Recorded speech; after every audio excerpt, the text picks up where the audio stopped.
नमस्कार। वर्ष 2021 का बजट असाधारण परिस्थितियों के बीच पेश किया गया है। इसमें यथार्थ का एहसास भी और विकास का विश्वास भी है। कोरोना ने दुनिया में जो प्रभाव पैदा किया, उसने पूरी मानव जाति को हिलाकर रख दिया है।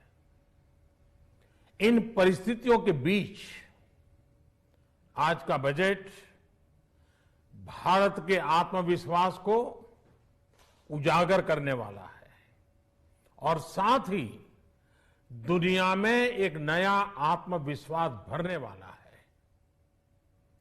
आज के बजट में आत्मनिर्भरता का विजन भी है और हर नागरिक, हर वर्ग का समावेश भी है। हम इस बजट में जिन सिद्धांतों को लेकर चले हैं वो हैं ग्रोथ के लिए नए अवसरों, नई संभावनाओं का विस्तार करना, युवाओं के लिए नए अवसरों का निर्माण करना, मानव संसाधन को एक नया आयाम देना, इंफ्रास्ट्रक्चर निर्माण के लिए नए नए क्षेत्रों को विकसित करना, आधुनिकता की तरफ आगे बढ़ना, नए सुधार लाना। साथियों, नियमों और प्रक्रियाओं को सरल बनाकर आम लोगों के जीवन में ईज ऑफ लिविंग को बढ़ाने पर इस बजट में जोर दिया गया है। ये बजट इंडिविजुअल्स, इन्वेस्टर्स, इंडस्ट्री और साथ ही इंफ्रास्ट्रक्चर सेक्टर में बहुत सकारात्मक बदलाव लाएगा। मैं इसके लिए देश की वित्त मंत्री निर्मला जी को और उनके साथी मंत्री अनुराग जी और उनकी टीम को बहुत बहुत बधाई देता हूं। साथियों, ऐसे बजट देखने को कम ही मिलते हैं जिसमें शुरू के 1-2 घंटों में ही इतने सकारात्मक रिस्पांस आए।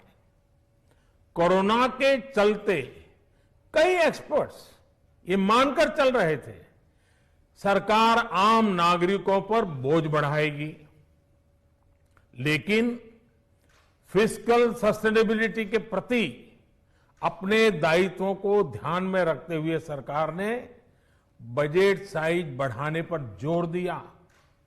हमारी सरकार ने निरंतर प्रयास किया है कि बजट ट्रांसपेरेंट होना चाहिए। मुझे खुशी है कि आज अनेक विद्वानों ने इस बजट की ट्रांसपेरेंसी की सराहना की है। साथियों, भारत कोरोना की लड़ाई में रिएक्टिव होने के स्थान पर हमेशा ही प्रोएक्टिव रहा है। चाहे वो कोरोना के काल में किए गए रिफॉर्म्स हो या फिर आत्मनिर्भर भारत का संकल्प, इसी प्रोएक्टिवनेस को बढ़ाते हुए आज के बजट में भी रिएक्टिव का नामो निशान नहीं है।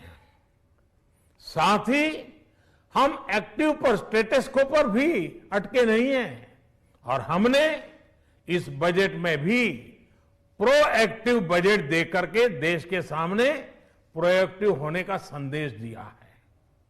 यह बजट उन सेक्टर्स पर विशेष रूप से केंद्रित है जिनसे वेल्थ और वेलनेस दोनों ही तेज गति से बढ़ेंगे, जान भी जहान भी।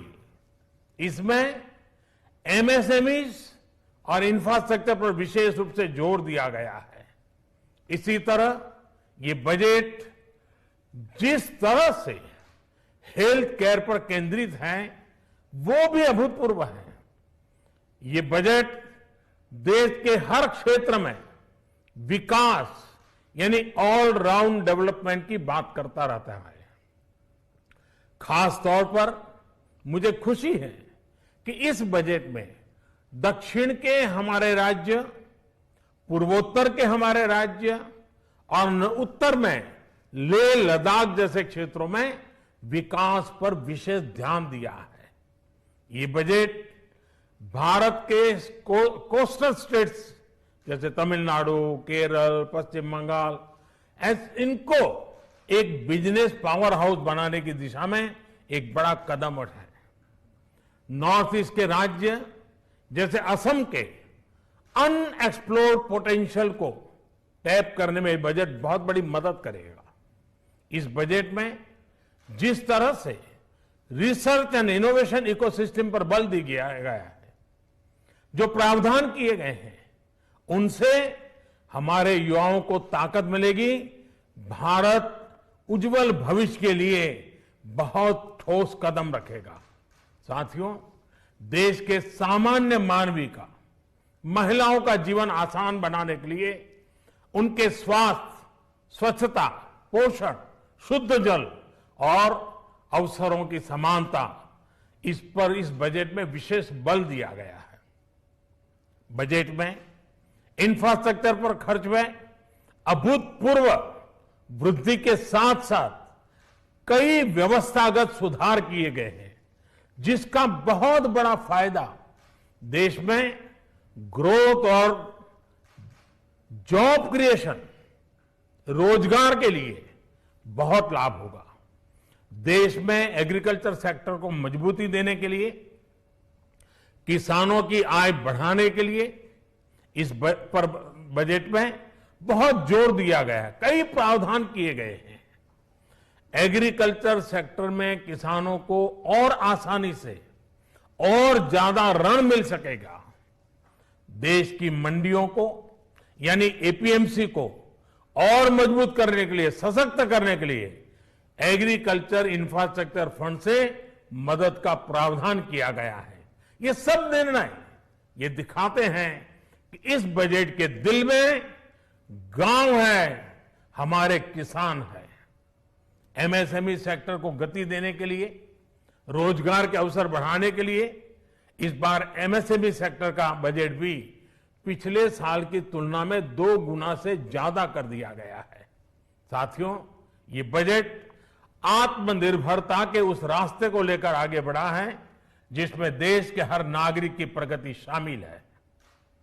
ये बजट इस दशक की शुरुआत की एक मजबूत नींव रखने वाला बजट है।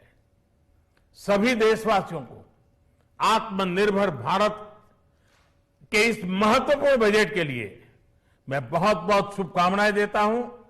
फिर से एक बार वित्त मंत्री जी और उनकी टीम को बहुत बहुत अभिनंदन करता हूं, धन्यवाद करता हूं।